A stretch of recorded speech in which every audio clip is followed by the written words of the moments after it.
Good morning, everyone.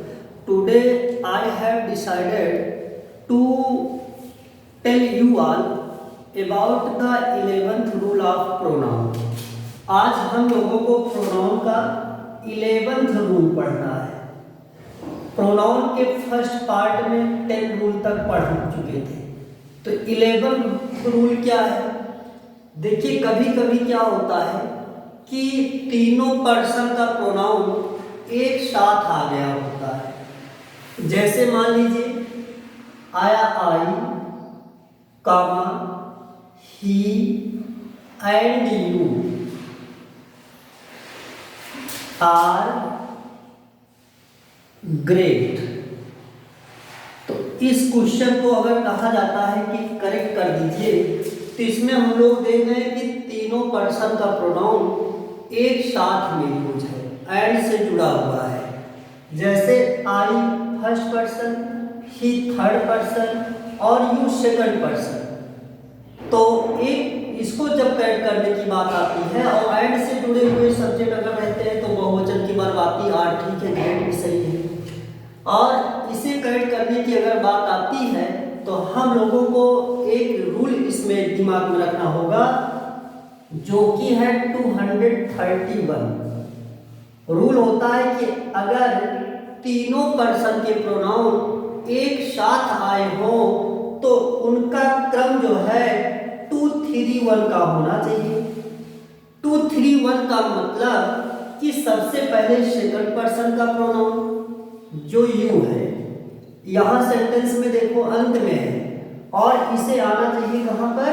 शुरू में। सबसे पहले यू, उसके बाद थ्री का मतलब थर्ड पर्सन का प्रोनाउन, थर्ड पर्सन का प्रोनाउन ही है। उसके बाद एंड का यूज कर दो।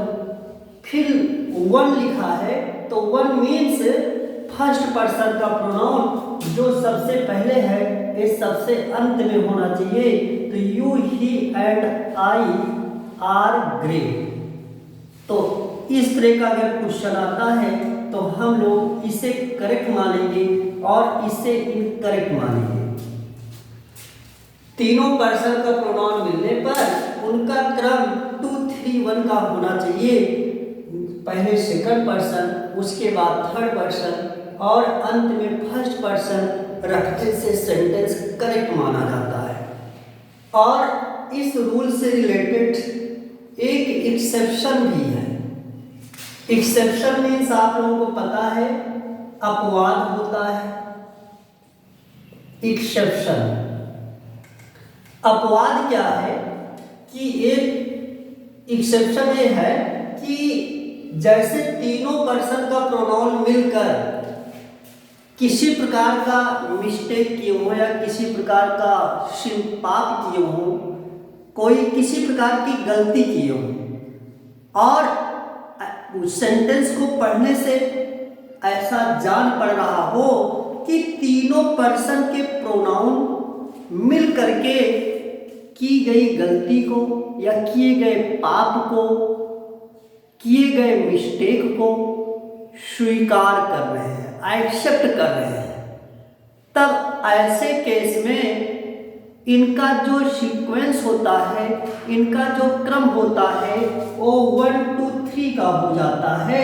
कहने का मतलब सबसे पहले फर्स्ट पर्सन, उसके बाद सेकंड पर्सन, उसके बाद थर्ड पर्सन का होता है।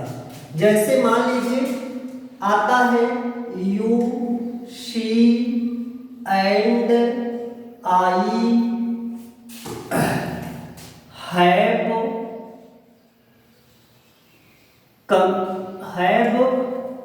डन दिस मिस्टेक, या मिस्टेक जो है के लिए मेड का यूज होता है। I have made this mistake. ठीक, मतलब आप, वह और मैं इस गलती को किया है। तो कहने का मतलब तीनों पर्सन के प्रोनाउन ने किसी प्रकार का मिस्टेक किया है और उस मिस्टेक को यहाँ पर एक्सेप्ट किया है। तो जिस जगह पर तीनों पर्सन के द्वारा किए गए मिस्टेक को एक्सेप्ट किया हुआ जान पड़ता है, वहां पर इनका जो सीक्वेंस होता है 1 2 3 का हो जाता है। अगर इस तरह का क्वेश्चन आता है एग्जाम में और हम लोगों से कहा जाता है कि इसको करेक्ट कर दीजिए, तो इसका करेक्ट बनेगा सबसे पहले फर्स्ट पर्सन का प्रोनाउन, इट मींस आई। उसी के बाद सेकंड पर्सन का प्रोनाउन यू, और इसी के बाद थर्ड पर्सन का pronoun she, have, made, this, mistake. इस तरह का एक करेक्ट हो जाएगा। ठीक, तो आप लोगों ने रूल नंबर 11 को समझ गए होंगे और इसका एक्सेप्शन भी है और एक्सेप्शन भी समझ गए होंगे।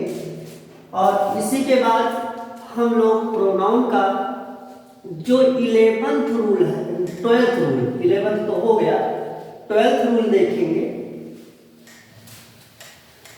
कि जैसे कभी कभी क्वेश्चन बहुत आता है, इस तरह का रहता है,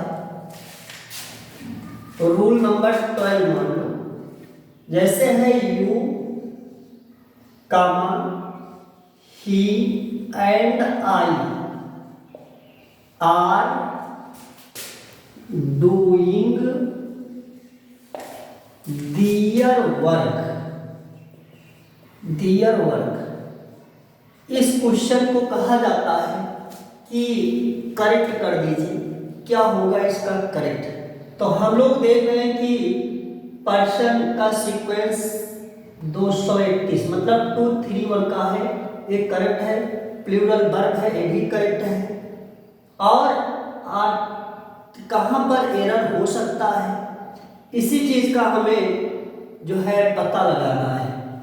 तो हमेशा याद रखना, अगर तीनों पर्सन का प्रोनाउन सब्जेक्ट के रूप में कहीं पर है तो इन तीनों का भाव होता है वी, हम। ठीक, जैसे अभी कहूं आप, वह और मैं, और चाहे इसी चीज को हम एक वर्ड में कह सकते हैं हम। चाहे कहें कि आप, वह और मैं क्रिकेट खेल रहे थे, और चाहे कहते हैं हम क्रिकेट खेल रहे थे, तो हम में ये तीनों का भाव आ जाता है। इसीलिए अगर किसी जगह पर यू ही आई रहता है तो इनका पूरे का भाव होता है वी। और हम लोगों को पता है अगर सब्जेक्ट वी है तो वी के साथ अपने की अंग्रेजी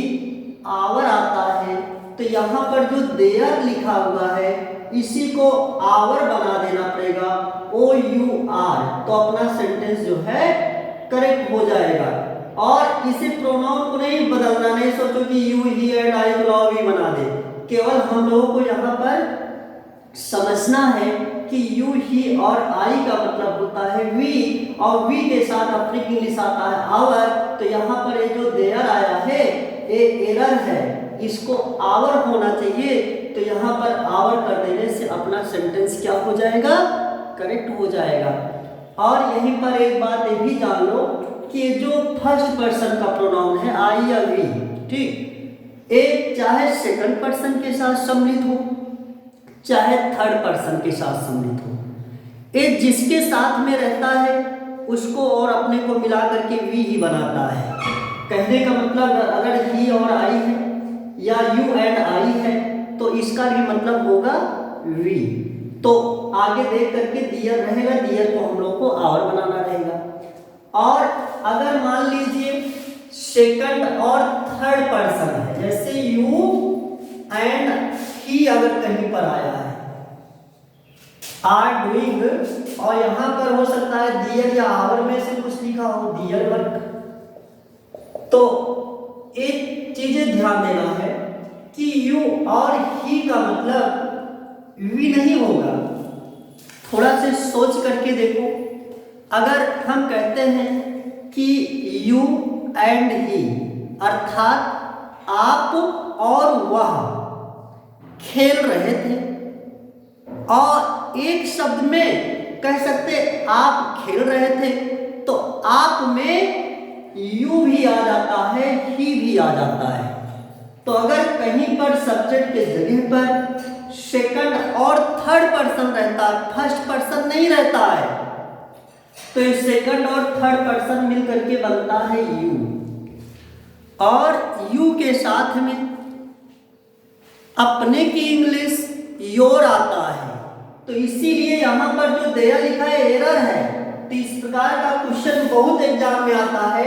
इसमें ज्यादातर लोग कंफ्यूजन में रहते हैं, सोचते हैं कि अगर एंड से दो सब्जेक्ट जुड़ा है तो पूरा सब्जेक्ट प्लूरल होता है, और सब्जेक्ट प्लूरल होता है तो अपने की इंग्लिश डियर आता है, सब डियर लिख करके बैठते हैं या डियर को करेक्ट मानते हैं। लेकिन आज मैं बता रहा हूं, आप लोग इस बात को नोट कर लेना, अगर सब्जेक्ट के जगह पर सेकंड और थर्ड पर्सन का प्रोनाउन है तो सेकंड और थर्ड का मतलब होता है यू, और यू के साथ अपने की इंग्लिश आता है योर। तो यहाँ पर जो देयर देख रहे हो ना, इसी देयर को आप लोगों को योर बनाना पड़ेगा। तो इस क्वेश्चन का करेक्ट होगा you and he are doing, और डियर के प्लेस पर आप लोगों को योर का यूज करना पड़ेगा, योर वर्क। तो सेंटेंस जा करके आपका करेक्ट हो जाएगा। ओके, तो this question is mostly asked in our competitive exams, so we must care for this rule with full attention. Understood? इस रूल को बहुत ध्यान से हम लोगों को ध्यान में रखना होगा, क्योंकि क्वेश्चन आता है और इसमें मोस्ट ऑफ द कैंडिडेट्स और स्टूडेंट्स कमिट मिस्टेक। इसी के बाद पर्सनल प्रोनाउन से ही रिलेटेड जो हम लोगों का 13th रूल बनने जा रहा है वो इस तरह से है कि जैसे कभी कभी दो कॉमन नाउन, जैसे है द प्रिंसिपल, एक कॉमन नाउन है, and manager has done their work, their work.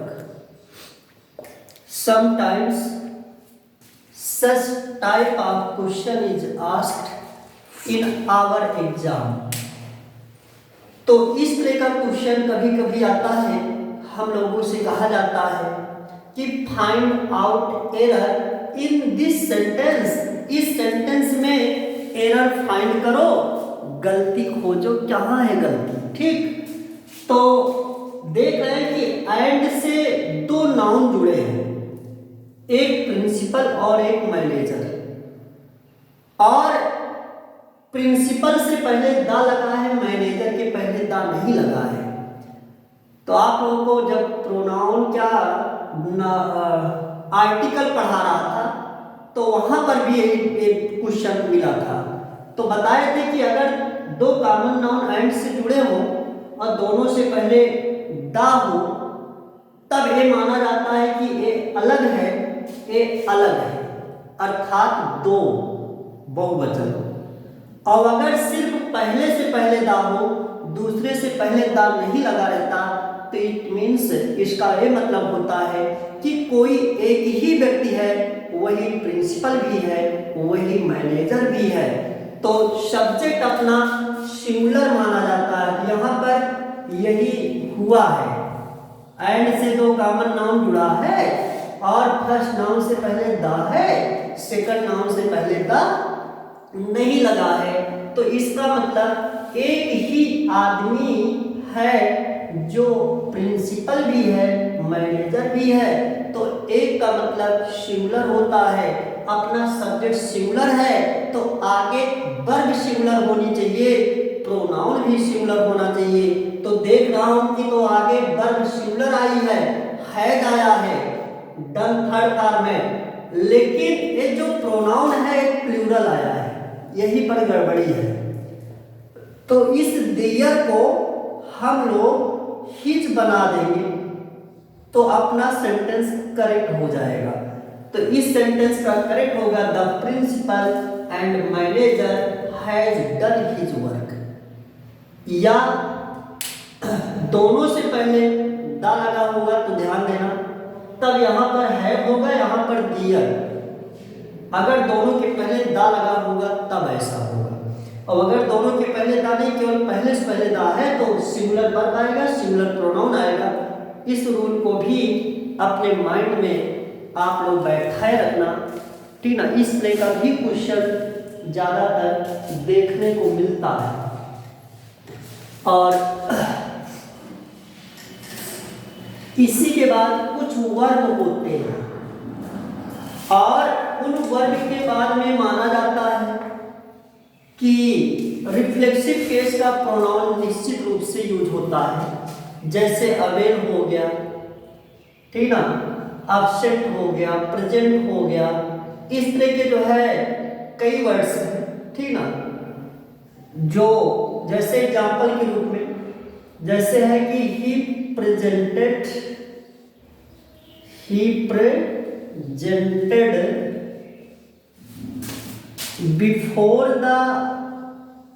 before the head teacher,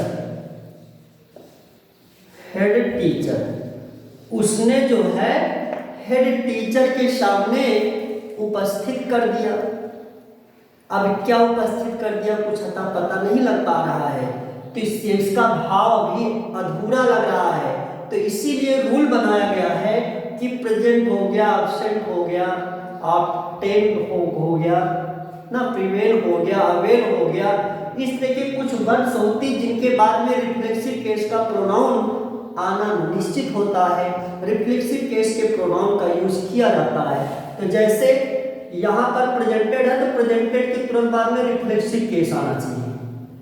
reflexive case अगर ही है तो ही का रिफ्लेक्सिव केस होता है हिमसेल्फ, और अगर सी है तो शी का रिफ्लेक्सिव केस होता है हरसेल्फ, अगर यू है तो यू का रिफ्लेक्सिव केस होता है योरसेल्फ, अगर जो है दे है तो दे का रिफ्लेक्सिव केस होता है देमसेल्व्स, और अगर वी है तो वी का रिफ्लेक्सिव केस होता है आवरसेल्व्स।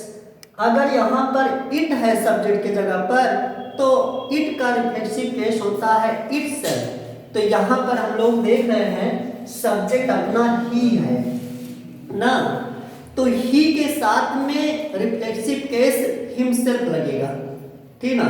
रूल होता है कि कहीं पर अगर प्रेजेंटेड वर्ब है तो उसके बाद रिफ्लेक्सिव केस का प्रोनाउन आता है। तो इसका करेक्ट क्या बनेगा, ही प्रेजेंटेड,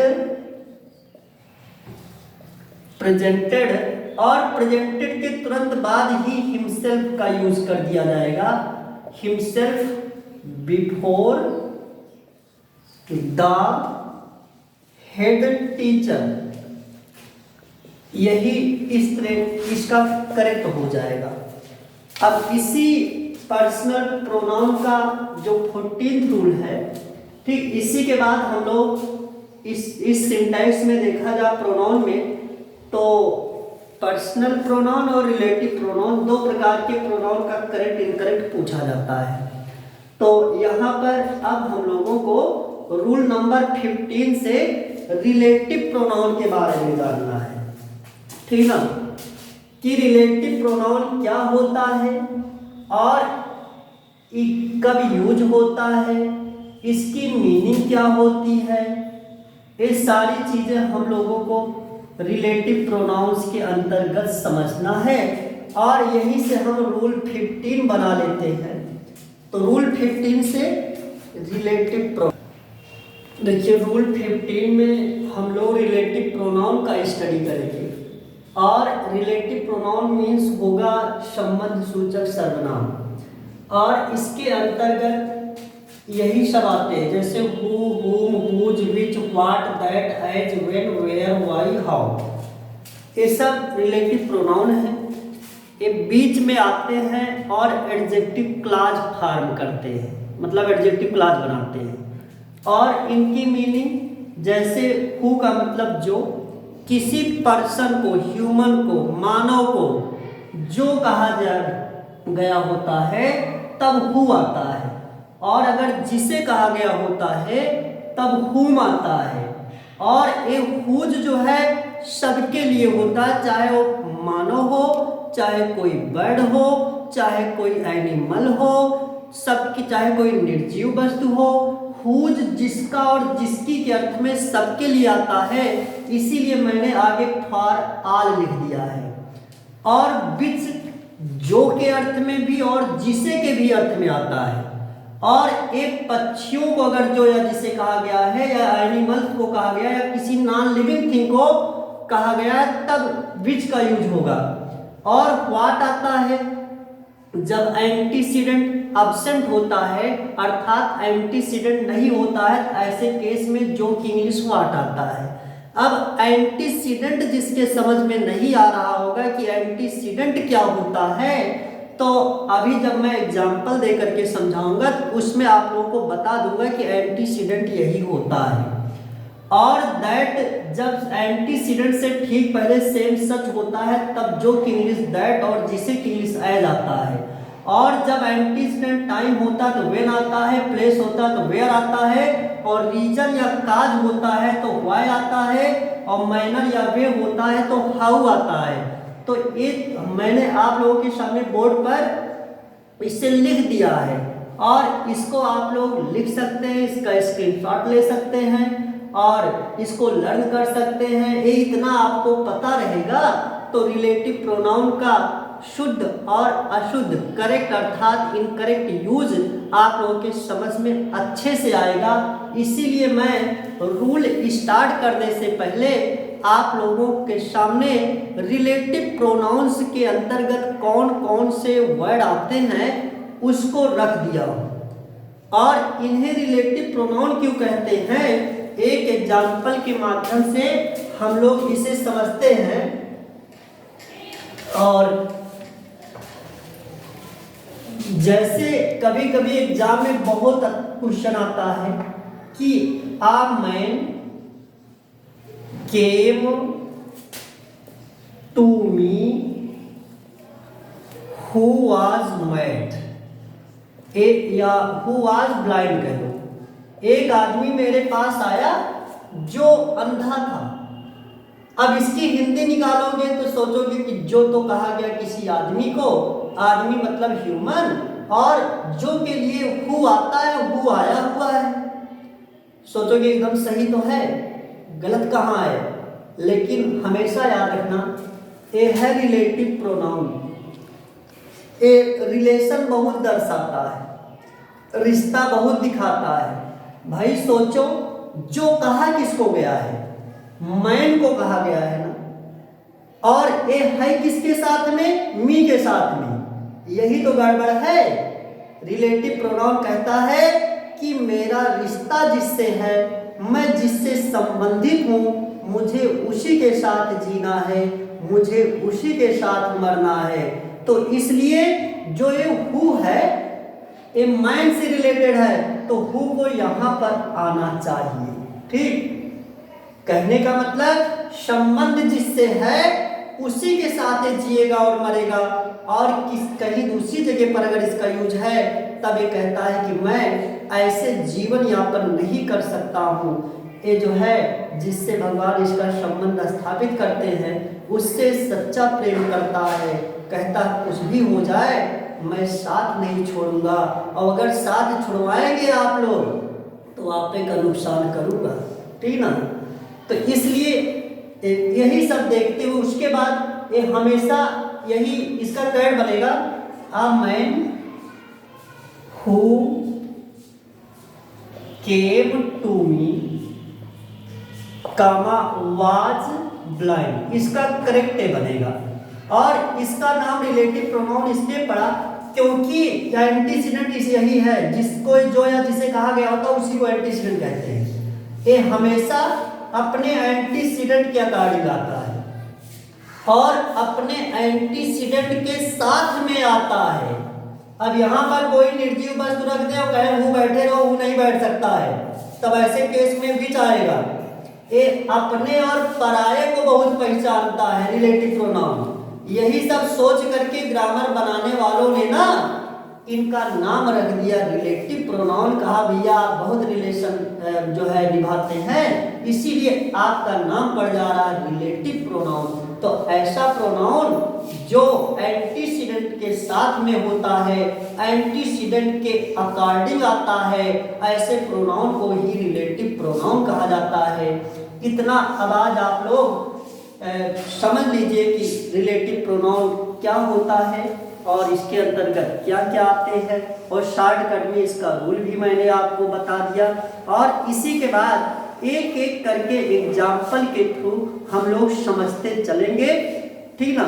और इसके नेक्स्ट जो है पार्ट में, प्रोनाउन का जो नेक्स्ट पार्ट बनेगा उसमें जो है हम लोग आगे सीखते हुए चलेंगे। थैंक्स।